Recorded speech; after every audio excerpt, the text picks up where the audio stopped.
గాంధీ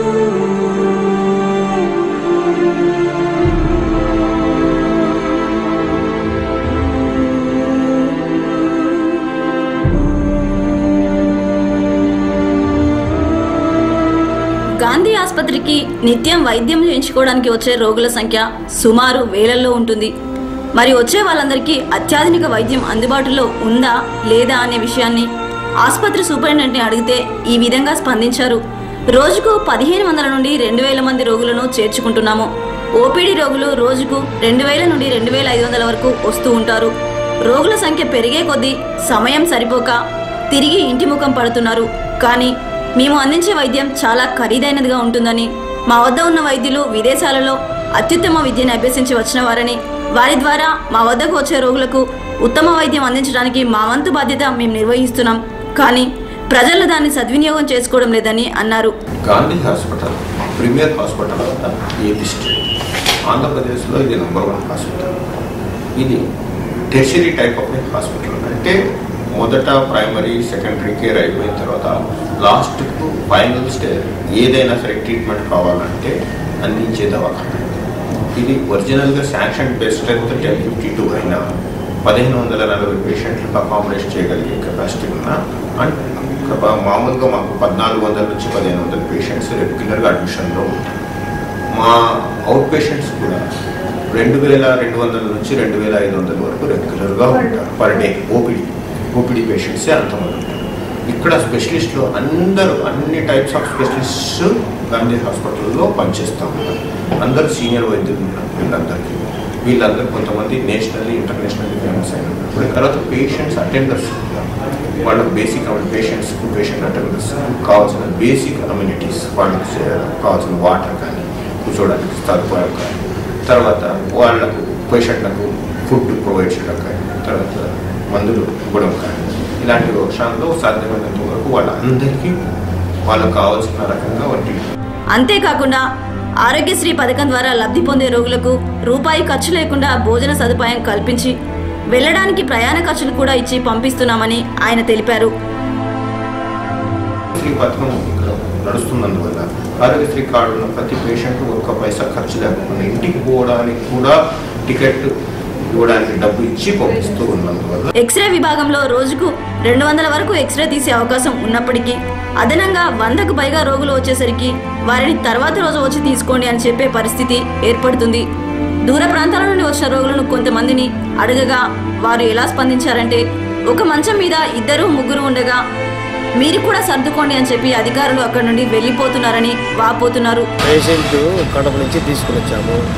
కరెక్ట్గా పలాని టయానికి బెడ్ ఉందంటే పర్వాలేదు, బెడ్ దొరకలేకపోయా. కరెక్ట్గా ఇక్కడ మీరు పండుకోండి అంటే అది లేకపోయా. అడ్జస్ట్మెంట్ గమ్మండి అంటే ఎక్కడ అడ్జస్ట్మెంట్ కావాలి, ఎన్ని రోజులకు ఆపరేషన్ అవుతుంది, ఎన్ని రోజులకు ఆపరేషన్ కావాలి, డేట్ ఇస్తే పర్వాలేదు. గవర్నమెంట్ ఆసుపత్రికి వచ్చేది కరెక్టే, మీరు ఇక్కడ నుంచి లేట్ అవుతుంది కదా, దానికి కొంచెం ఏదన్నా చూస్తే బాగుంటుందని. దీనితో రోగులు తీవ్ర ఇబ్బందులకు గురవుతున్నారు. అంతేకాకుండా హాస్పిటల్ ఎంట్రన్స్ ఫుట్పాత్లపైన రోగులు ఎన్ని రోజులు నిరీక్షించినా వారిని పట్టించుకునే నాదుడే కరువయ్యాడు. అధికారులు కూడా చూసి చూడనట్లు వ్యవహరిస్తున్నారు. పరిశుభ్రత విషయానికి వస్తే గాంధీలో శుభ్రత అనేది లోపించింది అని చెప్పుకోవాలి. ఇప్పుడు మేము ఎదురుండా ఖాళీలో ఉంటాం. ఇక్కడ మార్నింగ్ వాకింగ్కి వస్తాం. అతను 2 days అయిపోయింది, మేము చూస్తూ ఉన్నాం. డాక్టర్స్, సూపరింటెండెంట్లు అందరూ ఈయనగా పోతూ ఉంటారు. ఈవెన్ విఐపీస్ కూడా పోతూ ఉంటారు. ఆయన్ని మానవత్వంగా పట్టించుకునే వాళ్ళు లేరు. మరి పేషెంట్ని అలా వదిలేస్తే ఇంకెక్కడ మానవత్వం, ఇంకెక్కడ న్యాయం లేదు.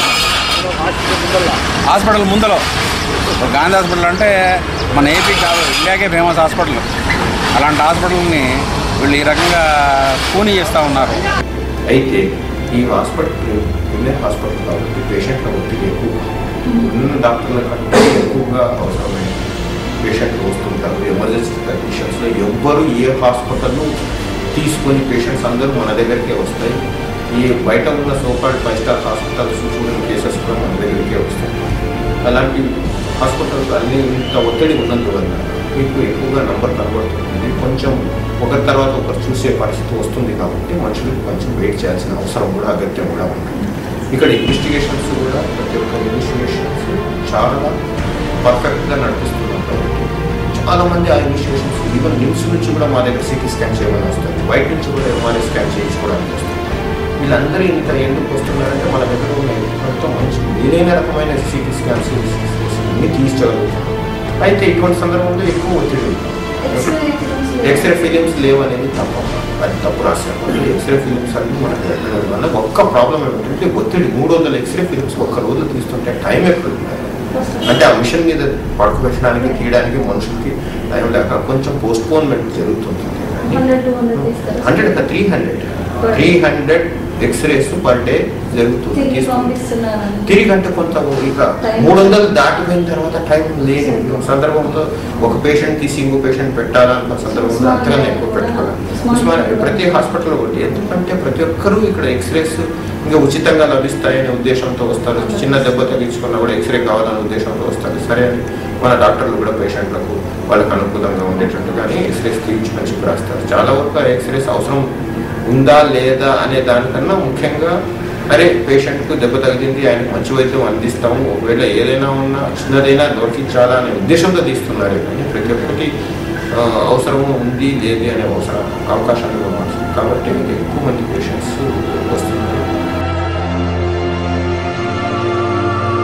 వైద్య శాఖకు సంవత్సర బడ్జెట్లో కొన్ని వేల కోట్లు కేటాయిస్తుంటే రాజకీయ నాయకులు, అధికారులు వాటి విషయంలో నిమ్మకు నీరెత్తినట్టు వ్యవహరిస్తున్నారు. ప్రభుత్వానికి చిత్తశుద్ధి, మానవత్వం ఉంటే ఇప్పటికైనా స్పందించి ప్రభుత్వ ఆసుపత్రుల్లో సరైన సౌకర్యాలు, పరిశుభ్రత, నాణ్యతా ప్రమాణాలతో కూడిన వైద్యాన్ని అందించాలని ప్రజలు కోరుతున్నారు. అధికారుల మాటల్లో విన్నాం కదా, ఈ ఆసుపత్రిని ఇన్ని కోట్లు వెచ్చించి అన్ని సౌకర్యాలు కల్పించినా ప్రజలు సరైన పద్ధతిలో దీన్ని వినియోగించుకోలేకపోతున్నారు అంటున్నారు అధికారులు.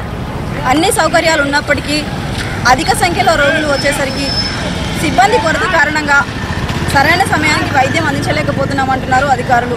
కానీ రోగులు మాత్రం సర్దుకుపోవాలి అని చెబుతున్నారు డాక్టర్లు అని వాపోతున్నారు. కెమెరామెన్ మహేష్తో రేఖ, TV11 హైదరాబాద్.